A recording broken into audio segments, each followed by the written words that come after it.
Retroconsolas 64. Bienvenidos a Retroconsolas 64. Hoy vamos a hablar de la famosa consola de Sega, la Sega Dreamcast.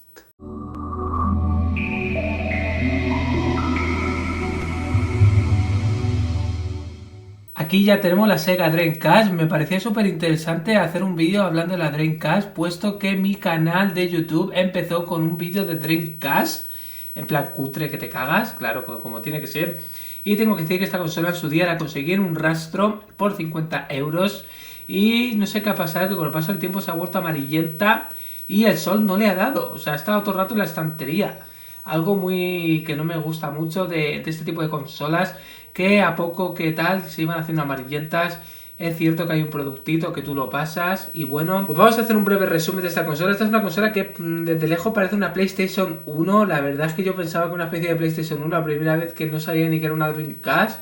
Pero claro, lo que le delata son los 4 puertos que tenemos aquí abajo, estilo Nintendo 64, puesto que en 1999 este diseño solo lo tenía la Nintendo 64, puesto que la GameCube salió en el 2001 y PlayStation 2 seguía manteniendo los 2 puertos. Bueno, la Dreamcast, ¿qué voy a decir de la Dreamcast? Que fue un consolón bastante olvidado, apartado por culpa de la PlayStation 2, que enseguida pues le eclipsó. Y bueno, que Sega no estaba pasando por su mejor momento y bueno, que no fue una consola muy exitosa. Pero nos dejó buenos recuerdos, tenía un hardware bastante adelantado a la época y vamos a empezar a aprenderla porque hay muchas cositas que ver. Antes que nada vamos a hablar de su periférico principal, que es el mando. Cuando hablamos de una consola, el mando yo creo que es el 50% de la consola, puesto que es con lo que vamos a estar jugando y deberíamos de estar cómodos, porque cada fabricante pues fabricaba el mando a su antojo para diseñar pues esa imagen de la consola. Nintendo 64 tenía un mando muy particular, pues el mando de la Dreamcast no se quedó atrás, yo creo que incluso lo superó, tenía un diseño muy extravagante. Esto parece un zorrito si lo miramos al revés, o un volante de estos de los karts. Y este mando tenía peculiaridades, copió cosas a Nintendo 64, puesto que teníamos ranura de expansión para ampliarlo mediante 2 accesorios que salieron. El principal fue como la tarjeta de memoria, que era esto, la Visual Memory, la cual era una especie de Game Boy. Y podíamos jugar a minijuegos, depende también del juego que hubiéramos guardado en la misma.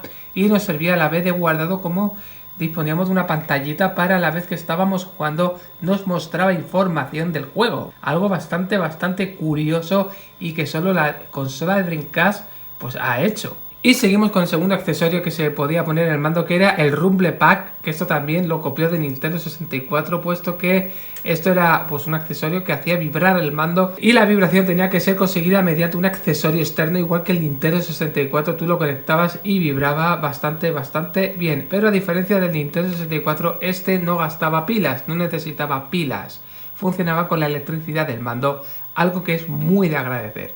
Vamos a montar el Megazord. Me parece súper interesante que veáis cómo se montaba esto, tío. O sea, teníamos primero la Visual Memory, que por supuesto lo sabían de diferentes marcas. Esto se introducía así tal cual y pitaba para asegurar de que se está encendiendo, y ya nos salía nuestro pollito, que quiere decir que está operativa. También funcionaba con la electricidad de la consola y aún nos quedaba una ranura libre, que evidentemente no podemos meter 2 memories, que yo sepa, a lo mejor sí. En cualquier caso se usaba para poner este vibrador ahí a tope. ¡Ya! ¡Dios!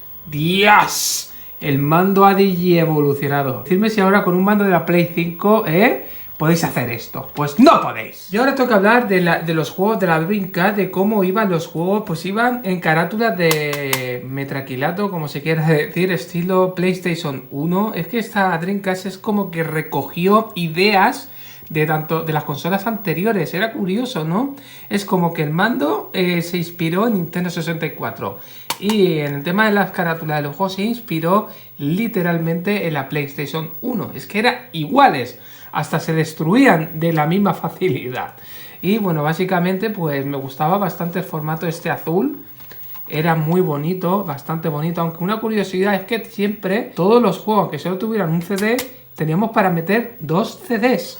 Algo que yo no voy a entender, porque normalmente el 90% de los juegos de Dreamcast, que yo creo, o creo que todos, solo eran un CD, como podéis ver aquí. Y no sé por qué hizo esto. Esto la verdad es que no me ha gustado mucho, porque es como que le quita un poco más, no sé, hubiera sido más cómodo e incluso le hubieran quedado las cajas más finitas de haber metido solo una lectora de estos de CD. Y otra cosa que no me gustaba es que mirad, lo acabo de abrir y ya se ha quitado.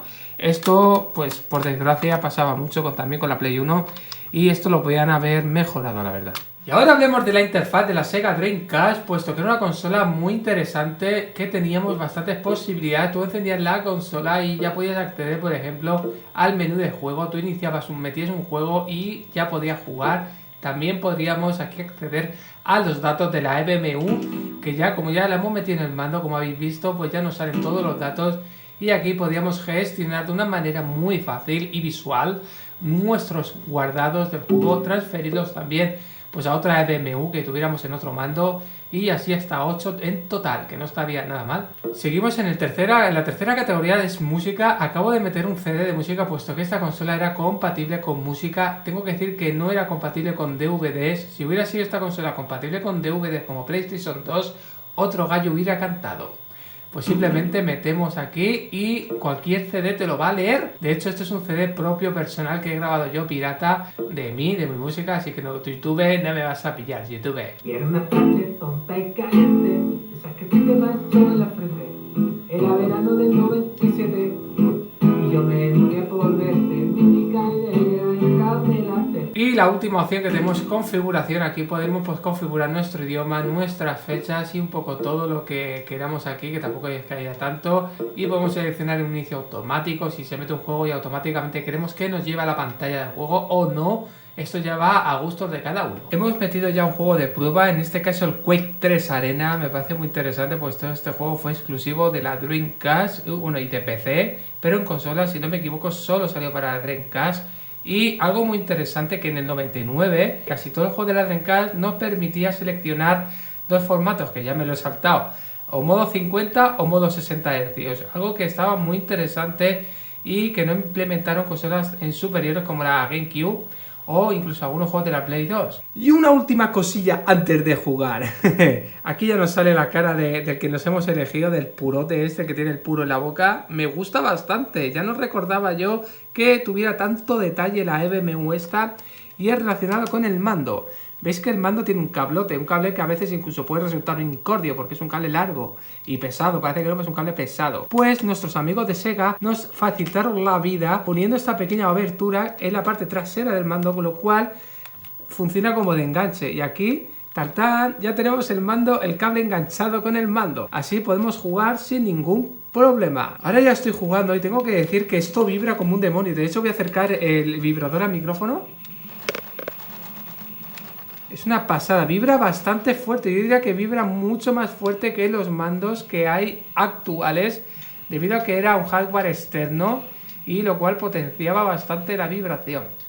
Y tengo que decir también que para la Dreamcast salió un teclado y un ratón para juegos como este estilo shooters, para poder jugarlos como si de un PC se tratara.